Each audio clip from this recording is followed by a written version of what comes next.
Hi all, good evening. അപ്പൊ ഞാൻ ഇന്ന് അക്കൗണ്ടിങ് ആട്ടോ എടുക്കാൻ പോകുന്നത്. അക്കൗണ്ടൻസിയിലെ അക്കൗണ്ടിങ് ഫോർ ഷെയർ ക്യാപിറ്റൽ ആണ് നമ്മൾ പഠിച്ചുകൊണ്ടിരിക്കുന്നത്. കഴിഞ്ഞ ദിവസം കോസ്റ്റിംഗ് ആണ് എടുത്തത്. രണ്ടും ഇങ്ങനെ മാറി മാറി എടുക്കുമ്പോൾ നിങ്ങൾക്ക് കൺഫ്യൂഷൻസ് ഒന്നും ഉണ്ടാവരുത്. ഓരോന്ന് കൃത്യമായി തന്നെ ഓർത്തെടുത്ത് പഠിക്കാനായിട്ട് ശ്രമിക്കണം. അപ്പൊ ഞാൻ റിവൈസ് ചെയ്യാന്ന് പറഞ്ഞിരുന്നു. എനിക്ക് ഓർമ്മയുണ്ട്, ഞാൻ ഇന്ന് ഒരു സ്പീഡി ആയിട്ടുള്ള കോസ്റ്റിങ്ങിന്റെ ഒരു റിവിഷൻ നടത്താന്ന് പറഞ്ഞിരുന്നു. അപ്പൊ ഞാനത് മാറ്റി വെക്കുകയാണ്. കാരണം ഞാൻ അതിലത്തെ കുറച്ച് ക്വസ്റ്റ്യൻസ് ഒക്കെ ഇൻക്ലൂഡ് ചെയ്തിട്ട് MCQ പോലെ ചെയ്യാനാണ് ഉദ്ദേശിക്കുന്നത് കേട്ടോ. നമ്മൾ പഠിച്ച ഭാഗങ്ങളൊക്കെ ജസ്റ്റ് ഒന്ന് MCQ പോലെ നമുക്കൊന്ന് റിവൈസ് ചെയ്യാം. അപ്പൊ ഞാനത് നമ്മുടെ ഗ്രൂപ്പില്, വാട്സാപ്പ് ഗ്രൂപ്പിൽ ഞാനത് ക്വസ്റ്റ്യൻസ് ഒക്കെ റെഡി ആക്കിയിട്ടേ ഞാൻ അതിൽ കൊടുത്തേക്കാം. അപ്പൊ താല്പര്യമുള്ളവര് ഗ്രൂപ്പിൽ ജോയിൻ ചെയ്തിട്ട് അതൊക്കെ ഒന്ന് വർക്ക്ഔട്ട് ചെയ്ത് നോക്കുക. ആൻസേഴ്സും ഒക്കെ നമുക്ക് അവിടെ ഷെയർ ചെയ്യാം കേട്ടോ. അപ്പോ നമ്മൾ ഈ ഇതിനെ MCQന് തന്നെയായിട്ട് ക്ലാസ് എടുക്കുമ്പോഴും അവിടെയും കുറച്ച് സമയം നമ്മുടെ നഷ്ടപ്പെടുന്നുണ്ട്. അപ്പൊ MCQ എന്നൊക്കെ പറയുമ്പോൾ നമ്മൾ ഓൾറെഡി ആ ചാപ്റ്റർ റിവൈസ് ചെയ്ത് പഠിച്ചതിന് ശേഷം നമ്മൾ എത്രമാത്രം പഠിച്ചിട്ടുണ്ടെന്നുള്ള ഒരു റീചെക്കിംഗ് ആണ് അവിടെ നടത്തുന്നത്. അപ്പൊ അതൊക്കെ നമുക്ക് നമ്മുടെ ഗ്രൂപ്പിലൂടെ കൊണ്ടുപോവുകയാണെന്നുണ്ടെങ്കിൽ ആ ഒരു അത്രയും ക്ലാസ്സും കൂടെ നമുക്ക് അല്ലാതെ എന്താ പറയുന്ന മറ്റ് പോർഷൻസ് പഠിക്കാനായിട്ട് യൂസ് ചെയ്യാൻ പറ്റും. അപ്പൊ നമ്മുടെ ടൈം ഏറ്റവും നല്ല എഫിഷ്യന്റ് ആയിട്ട് യൂട്ടിലൈസ് ചെയ്യാന്നുള്ളതാണല്ലോ നമ്മൾ കൂടുതലും ശ്രദ്ധിക്കേണ്ടത്. അപ്പൊ അതുകൊണ്ടാണ് അങ്ങനെ ചെയ്യാൻ ഓർത്തത്. അപ്പൊ ഗ്രൂപ്പിൽ ജോയിൻ ചെയ്യാത്തവർ തീർച്ചയായിട്ടും ഗ്രൂപ്പിൽ ജോയിൻ ചെയ്യാം. ഞാൻ ക്വസ്റ്റ്യൻസ് ഒക്കെ റെഡി ആക്കിയിട്ട് ഗ്രൂപ്പിൽ അപ്ലോഡ് ചെയ്യാം, ഗ്രൂപ്പിൽ കൊടുത്തേക്കാം കേട്ടോ. അപ്പൊ ഇന്ന് നമുക്ക് അക്കൗണ്ടിങ് ഫോർ ഷെയർ ക്യാപിറ്റലിലെ കുറച്ച് ക്വസ്റ്റ്യൻസ് നോക്കാം. ഈ ഒരു ചാപ്റ്റർ എന്ന് പറഞ്ഞാൽ കുറച്ച് വാസ്റ്റ് ആയിട്ടുള്ള ഒരു ചാപ്റ്റർ ആണ്. ഇത് +2 ബേസ് ആയിട്ടുള്ള ചാപ്റ്റർ ആണ്. പക്ഷേ ഈ ഭാഗത്ത് ഒരുപാട് ക്വസ്റ്റ്യൻസ് നമുക്ക് വരാനുള്ള സാധ്യതയുണ്ട്. ഇതിന് മുന്നേ ഉള്ള എക്സാംസിന് വന്നിട്ടുമുണ്ട്. അപ്പൊ അതുകൊണ്ട് ഒരു ജനറൽ ഐഡിയ നമുക്ക് കിട്ടാൻ വേണ്ടിയിട്ട് ഞാനിപ്പോ ഇത് പഠിപ്പിച്ചു പോവുകയാണെന്നുണ്ടെങ്കിൽ ഈ ചാപ്റ്റർ തന്നെ എടുക്കാനായിട്ട് ഒരു 10 ക്ലാസ്സിൽ കൂടുതൽ വേണ്ടി വരും. കാരണം ഇതിൽ ഒരുപാട് എൻട്രീസ് വരുന്നുണ്ട്. ഷെയർ ഇഷ്യൂ ആയിട്ട് ബന്ധപ്പെട്ട് ഓരോരോ കേസുകൾ വരുമ്പോഴും അതിൽ കുറെ എൻട്രീസ് ആണ് പറയുന്നത്. അപ്പൊ നമുക്ക് എൻട്രീസും കാര്യങ്ങളൊന്നും പഠിക്കേണ്ട ആവശ്യമില്ല, എന്നാൽ കുറച്ച് കാര്യങ്ങൾ അറിഞ്ഞിരിക്കുകയും വേണം. അപ്പൊ ഞാൻ ഓർത്തു കുറച്ച് ക്വസ്റ്റ്യൻസ് ഒക്കെ നമുക്കൊന്ന് പരിചയപ്പെടാം. അതൊക്കെ ഒന്ന് വർക്ക്ഔട്ട് ചെയ്ത് കഴിയുമ്പോൾ ആ ചാപ്റ്ററുമായിട്ട് ബന്ധപ്പെട്ട് നമുക്ക് ഒരുവിധം ഏകദേശം ഒരു ഐഡിയ ഒക്കെ കിട്ടും. അപ്പോൾ അങ്ങനെ ചെയ്യാനാണ് വിചാരിക്കുന്നത്. അപ്പൊ നമുക്ക് കുറച്ച് ക്വസ്റ്റ്യൻസ് ഒക്കെ നോക്കിയാലോ? നോക്കാം.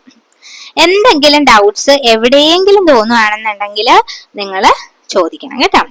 അപ്പൊ first question, the capital with which the company is registered is called. കമ്പനിയുടെ രജിസ്റ്റേർഡ് ക്യാപിറ്റലിനെ എന്ത് പേരാണ് വിളിക്കുന്നത്? Nominal, subscribed, paid up, reserve. ഇതിൽ ഏത് ക്യാപിറ്റൽ ആണ്? First one, nominal capital. നമ്മൾ കഴിഞ്ഞ ക്ലാസ്സിൽ പറഞ്ഞില്ലേ, നോമിനൽ ക്യാപിറ്റൽ അല്ലെങ്കിൽ ഓതറൈസ്ഡ് ക്യാപിറ്റൽ എന്നൊക്കെ പറയുന്ന അല്ലേ. അപ്പൊ ഈ ക്വസ്റ്റ്യന്റെ ആൻസർ ഏതാണ്? നോമിനൽ ക്യാപിറ്റൽ ആണ്. Next question, share issue expense is shown as a deduction under the heading. അപ്പൊ നമ്മൾ ഷെയർ ഇഷ്യൂ ചെയ്യുമ്പോൾ അതുമായി ബന്ധപ്പെട്ട് ഒത്തിരി എക്സ്പെൻസുകൾ വരും നമുക്ക് അല്ലേ. അപ്പോൾ നമുക്ക് പലതരത്തിലുള്ള കമ്മീഷനുകളും അതുപോലെ തന്നെ അഡ്വർടൈസ്മെന്റ് ചാർജുകളും ഒക്കെ ഒത്തിരി കാര്യങ്ങൾ നമുക്ക് അതിൽ വരും, ഇഷ്യൂ ആയിട്ട് റിലേറ്റഡ് ആയിട്ടുള്ള. അപ്പൊ ആ എക്സ്പെൻസ് ഒക്കെ നമ്മൾ ഏത് ഹെഡിങ്ങിലാണ് ഇതിൽ ഉൾപ്പെടുത്തുന്നതെന്നാണ് ചോദിച്ചിരിക്കുന്നത്. അപ്പോ അതിന്റെ ആൻസർ വരുന്നത് miscellaneous expense. Share issue expense is shown as a deduction under the heading. ഏതിന്റെ ഡിഡക്ഷൻ ആയിട്ടാണ് ഈ മിസ്ലേനിയസ് എക്സ്പെൻസ് എന്നുള്ള ഡിഡക്ഷൻ ആയിട്ടാണ് കാണിക്കുന്നത്. ക്ലിയർ ആവുന്നുണ്ടോ? അപ്പൊ ഞാൻ ഡീറ്റെയിൽഡ് ആയിട്ട് പോവുകയാണെന്നുണ്ടെങ്കിൽ ഇഷ്യൂ റിലേറ്റഡ് ആയിട്ടുള്ള കാര്യങ്ങളെല്ലാം പറയേണ്ട വരും. അപ്പൊ അത്രയും നമുക്ക് ഡീപ്പായിട്ട് ചാപ്റ്റർ പഠിക്കണ്ട, പക്ഷെ നമുക്ക് കുറെ കാര്യങ്ങൾ അറിയണം. അപ്പൊ ഈ ഒരു മെത്തേഡാണ് കുറച്ചുകൂടെ നല്ലതായിട്ട് എനിക്ക് തോന്നുന്നത് കേട്ടോ. അടുത്തത്, share allotment should be completed within dash days of the issue of prospectus. നമ്മൾ പ്രോസ്പെക്ടസ് ഇഷ്യൂ ചെയ്ത് കഴിഞ്ഞാൽ എത്ര ദിവസത്തിനുള്ളിലാണ് അലോട്ട്മെന്റ് പ്രോസസ്സ് കംപ്ലീറ്റ് ചെയ്യേണ്ടത്? ആൻസർ വരുന്നത് 120 ഡേയ്സ് ആണ്. 120 ഡേയ്സ്. നമ്മൾ ഷെയർ ഇഷ്യൂവുമായി ബന്ധപ്പെട്ട് കൊടുക്കുന്ന ഇൻവിറ്റേഷൻ ആണല്ലോ പ്രോസ്പെക്ടസ് എന്ന് പറയുന്നത്. അപ്പൊ പ്രോസ്പെക്ടസ് ഇഷ്യൂ കഴിഞ്ഞ് നമ്മൾ വിത്തിൻ 120 ഡേയ്സിനുള്ളിൽ എന്ത് ചെയ്യണം? ഷെയർ അലോട്ട്മെന്റ് എന്ത് ചെയ്യണം? കംപ്ലീറ്റ് ചെയ്യണം. ഇനി അടുത്തത് A company formed under A special statute or act passed by parliament or state legislature is known as. പ്രത്യേകമായിട്ട് പാർലമെന്റിൽ ഒരു ആക്ട് പാസ്സാക്കിക്കൊണ്ട് സ്റ്റേറ്റ് ലെജിസ്ലേച്ചർ വഴിയൊക്കെ ഫോം ചെയ്യുന്ന കമ്പനീസിനെ എന്താണ് പറയുന്നത്? ഏത് ടൈപ്പിലുള്ള കമ്പനീസ് ആണ് ഇത്തരത്തിൽ രൂപീകരിക്കുന്നത്? ആൻസർ എന്താ വരുന്നത്? Statutory company. Statutory company.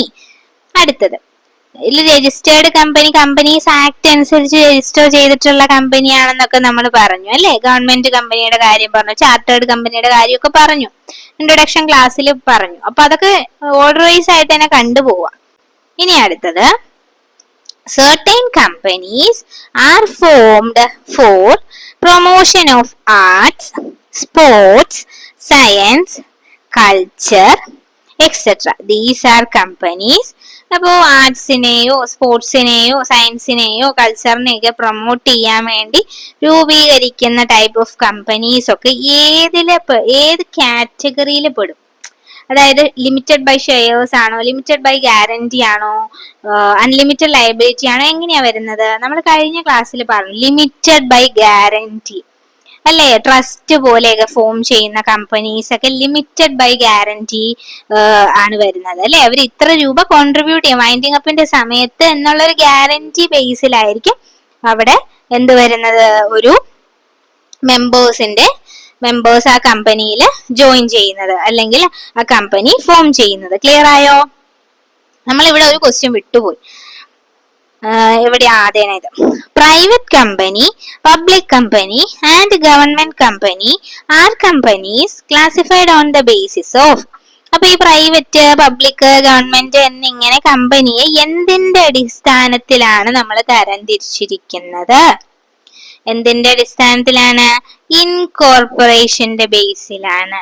ഇൻകോർപ്പറേഷന്റെ ബേസിലാണ് നമ്മൾ private company, public company, government company എന്നിങ്ങനെ ക്ലാസിഫൈ ചെയ്തിരിക്കുന്നത്. ക്ലിയർ ആവുന്നുണ്ടോ? Next, east India company, Bank of England, etc. are companies brought into existence through a proclamation by the king or queen. Such companies are called ഒരു രാജ്ഞിയുടെയോ രാജാവിന്റെയോ വിളംബരത്തിലൂടെ രൂപീകൃതമായ type of കമ്പനീസിനെ എന്താ പറയുന്നത്? Chartered companies. നമ്മൾ കഴിഞ്ഞ ക്ലാസ്സിൽ പറഞ്ഞില്ലേ chartered companies. Next, the capital that is subscribed by the public is known as. Public subscribe ചെയ്യുന്ന ക്യാപിറ്റലിനെ, മൂലധനത്തിനെ എന്താണ് പറയുന്നത്? ഷെയർ ഇഷ്യൂ ചെയ്തു. അപ്പൊ പബ്ലിക് കുറച്ച് ഷെയർസ് വാങ്ങിച്ചു, അവര് വാങ്ങിക്കാൻ താല്പര്യപ്പെടുന്നുണ്ട്. അപ്പൊ ആ ഭാഗം ഷെയറിന് എന്താ പറയാ? ഇതിൽ ഏതാ പറയാ? സബ്സ്ക്രൈബ്ഡ് ആണോ, ഓതറൈസ്ഡ് ആണോ, രജിസ്റ്റേർഡ് ആണോ, നോമിനൽ ആണോ? ആൻസർ സബ്സ്ക്രൈബ്ഡ് ക്യാപിറ്റൽ ആണ്. ആൻസർ എന്താണ്? സബ്സ്ക്രൈബ്ഡ് ക്യാപിറ്റൽ ആണ്. ക്ലിയർ ആവുന്നുണ്ടോ? ഇതൊക്കെ ചോദിക്കാൻ സാധ്യതയുള്ളതാണ്. സാധ്യതയുള്ളത് ഇമ്പോർട്ടന്റ് ആയിട്ടുള്ളതാണ് നമ്മൾ ഇവിടെ ഡിസ്കസ് ചെയ്യുന്നത് കേട്ടോ. ആ ചാപ്റ്ററിലോട്ട് ഡെപ്ത് ആയിട്ട് പോവാതെ നമുക്ക് പോയിട്ടും കാര്യമൊന്നുമില്ല. കാരണം അതിൽ കുറെ എൻട്രീസ് ഒക്കെയാണ് ഈ ചാപ്റ്ററിൽ പഠിക്കാനുള്ളത്. ഇതൊക്കെ നമുക്ക് ഇങ്ങനെ പഠിച്ചുകൊണ്ടിരിക്കാനുള്ള സമയമൊന്നും നമുക്കില്ല അല്ലേ. നമുക്ക് എല്ലാം പഠിക്കണം. എന്നാൽ നമുക്ക് ഈ ചാപ്റ്റർ വിട്ടുകളയാനും പറ്റില്ല. ഇമ്പോർട്ടന്റ് ആയിട്ടുള്ള ചാപ്റ്റർ ആണ്. അതുകൊണ്ടാണ് നമ്മൾ ഈ ക്വസ്റ്റ്യൻസ് ഡിസ്കസ് ചെയ്യുന്നത്. ക്ലിയർ ആവുന്നുണ്ടോ? ഇത്രയും പറയുന്നത് ക്ലിയർ ആയോ? ഡൗട്ട്സ് ഒക്കെ ഉണ്ടെന്നുണ്ടെങ്കിൽ കമന്റ് ചെയ്യുക, അല്ലെങ്കിൽ ഗ്രൂപ്പിൽ മെസ്സേജ് ചെയ്യുക കേട്ടോ. അപ്പോ അടുത്ത question, called up capital minus calls in arrear. Called up capital ആളുകൾ തരാനുള്ള പൈസ, നമുക്ക് തരാനുള്ള ഷെയർ വാങ്ങിച്ച ആളുകൾ നമുക്ക് തരാനുള്ള എമൗണ്ടിൽ നിന്ന് ഏതെങ്കിലും, ഇപ്പോ നമ്മൾ പറഞ്ഞു പല ഇൻസ്റ്റാൾമെന്റ് ആയിട്ടാണ് നമ്മൾ വിളിച്ചെടുക്കുന്നത്, കമ്പനി വിളിച്ചെടുക്കുന്നതെന്ന് പറഞ്ഞു. അപ്പോൾ 7 രൂപ വരെ വിളിച്ചു. ഇനി ബാക്കി 3 രൂപ നമുക്ക് തരാനുണ്ട്. പക്ഷെ അവരെന്ത് ചെയ്തിട്ടില്ല? 3 രൂപ വിളിക്കുന്ന സമയത്ത് കുറച്ച് ആളുകൾ അല്ലെങ്കിൽ കുറച്ച് ഷെയർസിന്റെ ഈ 3 രൂപ നമുക്ക് കിട്ടിയിട്ടില്ല. അതാണ് ഈ കോൾസ് ഇൻ അരിയർ എന്ന് പറയുന്നത്. ഇങ്ങനെ അരിയർ, കോൾഡ് അപ്പ് ക്യാപിറ്റലിന്ന് ഈ അരിയർ കുറച്ച് കഴിഞ്ഞ് നമുക്ക് തരാനുള്ള ഈ കോൾ ചെയ്യുമ്പോൾ നമുക്ക് കിട്ടാനുള്ള എമൗണ്ടിന്ന് ഈ അരിയർ കുറച്ചിട്ടുള്ള ക്യാപിറ്റലിനെ എന്താ നമ്മൾ പറയുക? നമ്മൾ കഴിഞ്ഞ ക്ലാസ്സിൽ ഇത് പറഞ്ഞു. ഇതൊരു ക്വസ്റ്റ്യൻ വരാനുള്ള സാധ്യതയുള്ള ഒരു ക്വസ്റ്റ്യൻ ആണ് കേട്ടോ. എന്താ അത്? പെയ്ഡ് അപ്പ് ക്യാപിറ്റൽ എന്നാണ് പറയുന്നത്. എന്താണ്? Paid up capital. അപ്പൊ നമ്മൾ വിളിച്ചു നമുക്ക് പൈസ തരാനുണ്ട്, കുറച്ച് ഭാഗം എന്ത് ചെയ്തിട്ടില്ല, തന്നിട്ടില്ല, കുറച്ച് ഷെയർസിന്റെ ഇത്ര രൂപ നമുക്ക് തന്നിട്ടില്ല. അപ്പൊ ആ ഭാഗത്തെ കോൾസിൻ അരിയർ എന്ന് പറയും, തരാനും അരിയർ ആണ് അല്ലെ, തന്നിട്ടില്ല. അപ്പൊ ഈ അരിയർ കോൾഡ് അപ്പ് ക്യാപിറ്റലിൽ നിന്ന് കുറച്ച് കിട്ടുന്ന എന്താണ്? പെയ്ഡ് അപ്പ് ക്യാപിറ്റൽ ആണ്. Paid up capital. ഇതൊക്കെ +2 ബേസിലുള്ള ക്വസ്റ്റ്യൻസ് ആണ്, നമ്മൾ +2 പഠിച്ചിട്ടുള്ളതാണ് അല്ലെ. ഇനി അടുത്തത്, certain shares are issued by a company with a stipulation that these are repaid either after a fixed period or even earlier. Such shares are called. ചില type of shares company issue ചെയ്യും. എന്താണ് company പറയുന്നത്? കുറച്ച് വർഷങ്ങൾക്ക് ശേഷം, ഒരു stipulated ടൈമിന് ശേഷം, ഒരു പീരിയഡിന്, പർട്ടിക്കുലർ പീരിയഡിന് ശേഷം എന്ത് ചെയ്യാനാ പറയുന്നത്?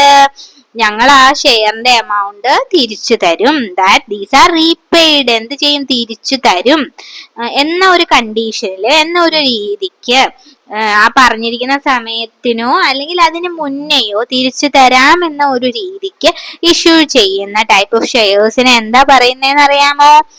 ഏതാ ഇതിൽ വരുന്നത്? നോക്ക, redeemable preference shares. Redeemable preference shares. അപ്പോ ഒരു പർട്ടിക്കുലർ ടൈം പീരിയഡിന് ഉള്ളില്, നമുക്ക് പർട്ടിക്കുലർ ടൈം പീരിയഡിന് ശേഷം, ഒരു കാലയളവിന് ശേഷം ഈ ഷെയർസ് എന്ത് ചെയ്യും? അവര് ഇതിന്റെ എമൗണ്ട് എന്ത് ചെയ്യും? റീപേ ചെയ്യും. അതാണ് റെഡീമബിൾ പ്രിഫറൻസ് ഷെയർസ് എന്ന് പറയുന്നത്. ക്ലിയർ ആവുന്നുണ്ടോ? റീപെയ്ഡ് എന്ന വാക്ക്, ഷെയർസിന്റെ എമൗണ്ട് റീപെയ്ഡ് എന്ന് കേൾക്കുമ്പോ അവിടെ നമ്മൾ ഏതാ ഓർക്കേണ്ടത്? റെഡീമബിൾ പ്രിഫറൻസ് ഷെയർസ് ആണ്. അടുത്തത്, the minimum amount of capital which must be subscribed by the public before a public company can allot shares. അതായത് കമ്പനി ഷെയർ അലോട്ട്മെന്റിലോട്ട് പോകുന്നതിന് മുന്നേ ഒരു ഇത്ര ശതമാനം ഷെയർസ് അല്ലെങ്കിൽ ഇത്ര നമ്പർ ഓഫ് ഷെയർസ് എങ്കിലും പബ്ലിക് എന്ത് ചെയ്തിരിക്കണം? സബ്സ്ക്രൈബ് ചെയ്തിരിക്കണം. അത് അവരുടെ ഒരു മിനിമം റിക്വയർമെന്റ് ആണ്. അത്രയെങ്കിലും ഉണ്ടെങ്കിലാണ് അവർക്ക് മുന്നോട്ട് പോകാനായിട്ട് പറ്റുള്ളൂ. തുടർ നടപടികളിലോട്ട് അല്ലെങ്കിൽ തുടർന്ന് ആ ഒരു ഷെയർ അലോട്ട്മെന്റ് പ്രൊസീജിയർ ഒക്കെ ആയിട്ട്, ഷെയർ ഇഷ്യൂ പ്രൊസീജിയർ ആയിട്ടൊക്കെ പോകാൻ പറ്റുള്ളൂ. അപ്പൊ ഒരു മിനിമം എമൗണ്ടിന് എന്താ പറയാന്നാണ് ചോദിച്ചിരിക്കുന്നത്. എന്താ പറയുന്നത്? Minimum subscription. ആ മിനിമം എമൗണ്ടിന് എന്താ പറയുന്നത്? Minimum subscription. ക്ലിയർ ആയോ? ഇനി അടുത്തത്, share allotment debtor to share capital. Share allotment debtor to share capital. ഇത് എന്തിന്റെ എൻട്രി ആണെന്നാ ചോദിച്ചിരിക്കുന്നത്? ഷെയർ അലോട്ട്മെന്റ്, ഞാൻ പറഞ്ഞില്ലേ കുറെ എൻട്രീസ് പഠിക്കാനുണ്ടെന്ന്. അപ്പോൾ എൻട്രീസ് നമുക്ക് എല്ലാം പഠിക്കാൻ പറ്റില്ല, പക്ഷെ ഇതുപോലെ കുറച്ച് എൻട്രീസ് ഒക്കെ നമുക്ക് ഇങ്ങനെ ക്വസ്റ്റ്യൻ ഡിസ്കസ് ചെയ്യുമ്പോൾ നമുക്ക് പരിചയപ്പെടാം. Share allotment debtor to share capital. ഇത് ഏത് എൻട്രിയുമായി ബന്ധപ്പെട്ടതാണെന്ന് അറിയാമോ? അലോട്ട്മെന്റ് നടത്തുമ്പോൾ ഉള്ള എൻട്രിയാണ് ഷെയർ അലോട്ട്മെന്റ്. മണി ഡ്യൂ ആവുമ്പോൾ, മണി റിസീവ് ചെയ്യുമ്പോഴല്ല, ഡ്യൂ ആവുമ്പോൾ ഉള്ള എൻട്രിയാണ് share allotment account debtor to share capital. Clear ആയോ? Share allotment account debtor to share capital. ഇനി next, calls in advance. Calls in advance is a dash to the company. Calls in advance എന്ന് പറയും. നമ്മൾ advance ആയിട്ട് വിളിച്ചെടുക്കും. Calls in advance എന്ന് പറയുന്നത് എന്താണ്? ഒരു കമ്പനിയെ സംബന്ധിച്ച് എന്താണ് പറയുന്നത്? അസറ്റ് ആണോ, ലയബിലിറ്റി ആണോ, ഏർണിങ്സ് ആണോ? ഏതാണ്? ലയബിലിറ്റി ആണ്. Calls in advance is a liability to the company. Calls in advance is a liability to the company. ഇനി അടുത്തത്, forfeiture of shares means. forfeiture question വരാൻ സാധ്യതയുള്ളതാണ്. forfeiture of share എന്നാൽ എന്താണ്? forfeiture of share എന്നാൽ എന്താണ്? conversion of debenture into shares, cancellation of shares, issue of shares for consideration other than cash, surrender of shares. ഇതിൽ ഏതാണ്? forfeiture എന്ന വാക്ക് കേട്ടാൽ ഉറപ്പിച്ചു പറയണം cancellation of shares. forfeiture of shares means cancellation of shares. cancellation of shares. Clear ആയോ? ഇനി when 500 shares of rupees 10 each on which rupees 3 on final call is not paid. Share forfeited account is credited with. ഇതുപോലുള്ള questions ഒക്കെ നമുക്ക് പ്രതീക്ഷിക്കാം കേട്ടോ. ഇതൊക്കെ simple ആയിട്ട് answer ചെയ്യാൻ പറ്റുന്നതാണ്, പക്ഷെ നമുക്ക് ഇത് അറിഞ്ഞാൽ മാത്രമേ ആൻസർ ചെയ്യാൻ പറ്റുള്ളൂ. 500 ഷെയർസ്, 10 രൂപ ഫേസ് വാല്യൂ ഉള്ള 500 ഷെയർസ് ഇഷ്യൂ ചെയ്തു. അപ്പോ അതില് 3 രൂപ rupees 3 ഓൺ ഫൈനൽ കോൾ. നമ്മൾ പറഞ്ഞല്ലോ പല instalment, first call, second call, third call, ഇതൊക്കെ ഫൈനൽ കോൾ എന്നൊക്കെ പറഞ്ഞിട്ടാണല്ലോ പല ഇൻസ്റ്റാൾമെന്റ് ആയിട്ടാണ് വിളിക്കുന്നത്, ഷെയർ എമൗണ്ട് കളക്ട് ചെയ്യുന്നത്. അപ്പോ അതില് 3 രൂപ, അതായത് ഫൈനൽ കോളിന്റെ ഈ rupees 3 എന്ന് പറയുന്നത് കിട്ടിയിട്ടില്ല, നോട്ട് പെയ്ഡ് അല്ലെ, കിട്ടിയിട്ടില്ല. അങ്ങനെയാണെങ്കിൽ ഷെയർ ഫോർഫീറ്റഡ് അക്കൗണ്ടിൽ എത്ര രൂപയാണ് കാണിക്കുന്നത്? ഷെയർ ഫോർഫീറ്റഡ് അക്കൗണ്ടിലേക്ക് എത്ര എമൗണ്ട് ആണ് നമ്മൾ ക്രെഡിറ്റ് ചെയ്യേണ്ടതെന്ന് ചോദിച്ചു കഴിഞ്ഞാൽ അതിന്റെ ആൻസർ ആ ഒരു വ്യക്തി 7 രൂപ വരെയും കൊടുത്തിട്ടുണ്ട്. 10 രൂപ ഫേസ് വാല്യൂ ഉള്ള ഷെയറിന് 7 രൂപ വരെയും പുള്ളി കൊടുത്തിട്ടുണ്ട് അല്ലെ, 7 രൂപ വരെ അദ്ദേഹം കൊടുത്തിട്ടുണ്ട്. പക്ഷെ 3 രൂപ കൊടുക്കാൻ പറ്റിയില്ല. എത്ര ഷെയറിന്? 500 ഷെയറിന്. അപ്പൊ 7 രൂപ വരെ കൊടുത്തിട്ടുണ്ടെന്ന് പറഞ്ഞാൽ ആ കൊടുത്തിട്ടുള്ള എമൗണ്ട്, കളക്ട് ചെയ്തിട്ടുള്ള എമൗണ്ട്, കമ്പനിക്ക് കിട്ടിയിട്ടുള്ള എമൗണ്ട് ആണ് ഷെയർ ഫോർഫീറ്റഡ് അക്കൗണ്ടിലോട്ട് ക്രെഡിറ്റ് ചെയ്യേണ്ടത്. ദാറ്റ് ഈസ് എന്താണ്? 7 രൂപ എന്ന് പറയുമ്പോൾ 500 into 7 എത്രയാണ്? 3500 ആണ്. 3500 റുപ്പീസ് ആണ് ഫോർഫീറ്റഡ് അക്കൗണ്ടിലേക്ക് എന്ത് ചെയ്യേണ്ടത്? ക്രെഡിറ്റ് ചെയ്യേണ്ടത്. ക്ലിയർ ആവുന്നുണ്ടോ? ഞാൻ വളരെ ചുരുക്കി പറയുന്നത്, ഇത് ഡീറ്റെയിൽഡ് ആയിട്ട് പോകേണ്ട കാര്യമില്ല, പോയാൽ സമയം പോകും എന്നുള്ളത് കൊണ്ടാണ്. അപ്പൊ നിങ്ങളും കുറച്ച് മനസ്സിലാക്കാൻ, ശ്രദ്ധയോടെ കേട്ടിരുന്ന് മനസ്സിലാക്കാനായിട്ട് ശ്രമിക്കണം കേട്ടോ. അപ്പൊ ഡൗട്ട്സ് തോന്നുവാണെന്ന് ചോദിക്കാം. ഇനി നിങ്ങളുടെ കയ്യിൽ റെഫർ ചെയ്യാൻ ടെക്സ്റ്റ് ബുക്ക് ഉണ്ടെന്നുണ്ടെങ്കിൽ റെഫർ ചെയ്യാം കേട്ടോ. അപ്പൊ നമ്മൾ ഡീപ്പായിട്ട് പോകേണ്ട കാര്യമില്ല, കാരണം ഇപ്പോഴും ഞാൻ പറയാണ് ഈ ചാപ്റ്ററിൽ ഒരുപാട് എൻട്രീസ് ഉണ്ട്.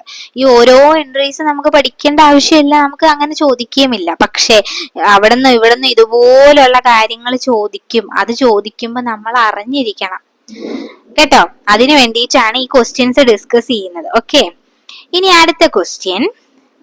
A share of rupees 10 forfeited on non-payment of final call of rupees 3. 10 രൂപ ഫേസ് വാല്യൂ ഉള്ള ഷെയറിന് 3 രൂപ നോൺ പേയ്മെന്റ്, 3 രൂപ തരാത്തത് കാരണം അതെന്ത് ചെയ്തു? ഫോർഫീറ്റ് ചെയ്തു, ആ ഷെയർ ക്യാൻസൽ ചെയ്തു. അങ്ങനെയാണെങ്കിൽ can be reissued at a maximum discount of, നമ്മള് ഒരാള് ഷെയർ നമ്മൾ പല ഇൻസ്റ്റാൾമെന്റ്, 10 രൂപ ഒരാൾ ഷെയർ മേടിച്ചു, അയാൾക്ക് 10 രൂപയാണ് ഒരു ഷെയറിന്റെ വില. അത് പല ഘട്ടങ്ങളിലായിട്ട് ആദ്യം 2 രൂപ, പിന്നെ 3 രൂപ, പിന്നെ 3 രൂപ, അങ്ങനെയൊക്കെ ആയിരിക്കും വിളിച്ചെടുക്കുന്നതെന്ന് പറഞ്ഞു.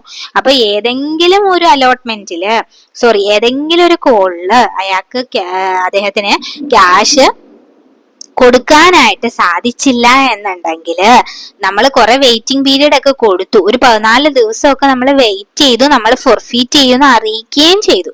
പക്ഷേ അങ്ങനെ അറിയിച്ച സമയത്തും ഒരു തരത്തിലും അയാൾക്ക് തരാനായിട്ട് പറ്റുന്നില്ല എന്നുണ്ടെങ്കിൽ നമ്മൾ എന്ത് ചെയ്യും?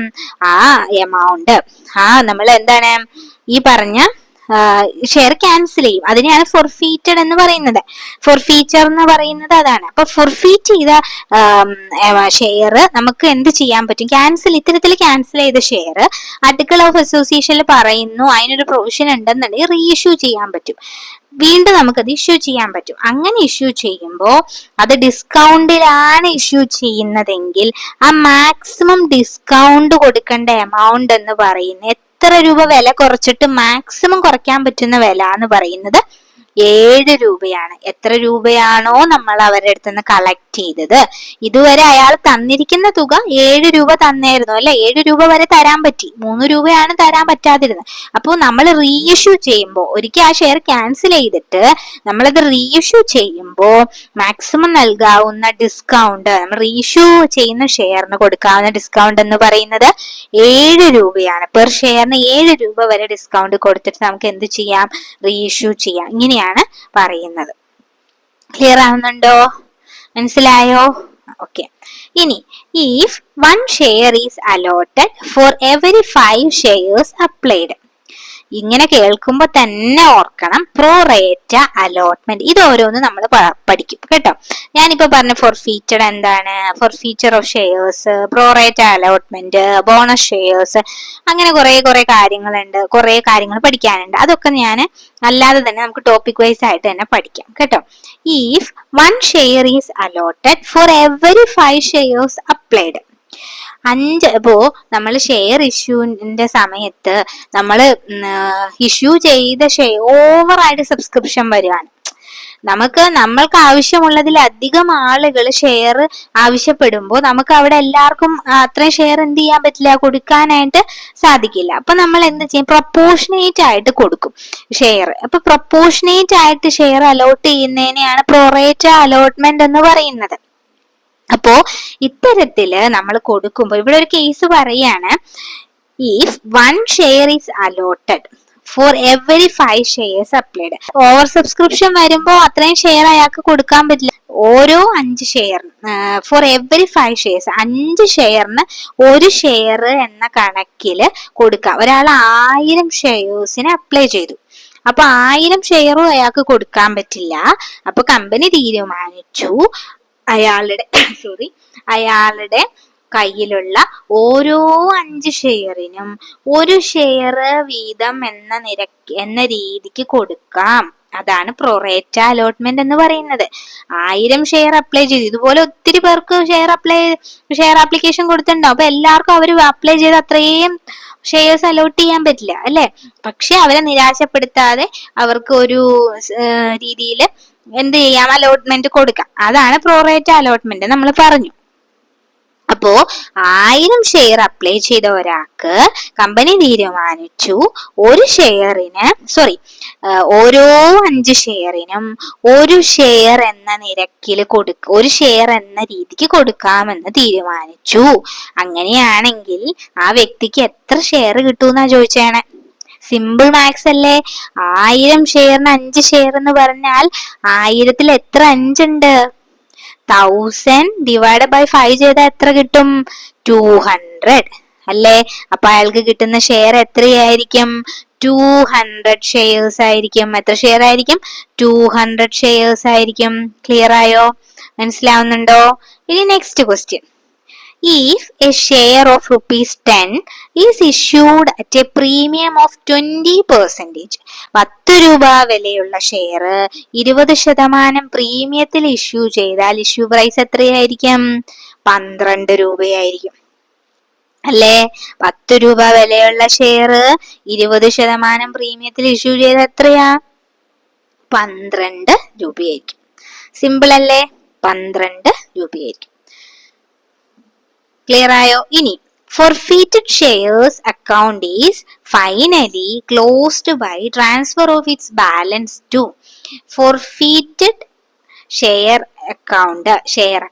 forfeited share account നമ്മൾ അത് ക്യാൻസൽ ചെയ്ത് കഴിയുമ്പോ, forfeited ക്യാൻസലേഷൻ ഉണ്ടല്ലോ, അപ്പൊ ക്യാൻസൽ ചെയ്ത് കഴിയുമ്പോ അപ്പൊ ആ പറഞ്ഞ ആള് തന്ന എമൗണ്ട് അത്ര ഉണ്ടല്ലോ, അയാൾ 7 രൂപ വരെ തന്നിട്ടുണ്ട്, 3 രൂപ തരാത്തോണ്ടാണല്ലോ അയാളുടെ ഷെയർ ക്യാൻസൽ ചെയ്തത്. അപ്പൊ അത്രയും തുക നമ്മൾ ഏതിലോട്ടാണ് ട്രാൻസ്ഫർ ചെയ്യുന്നതെന്നാണ് നമ്മുടെ ക്വസ്റ്റ്യനിൽ ചോദിച്ചിരിക്കുന്നത്. അപ്പൊ നമ്മളത് ക്യാപിറ്റൽ റിസർവിലേക്കാണ് ട്രാൻസ്ഫർ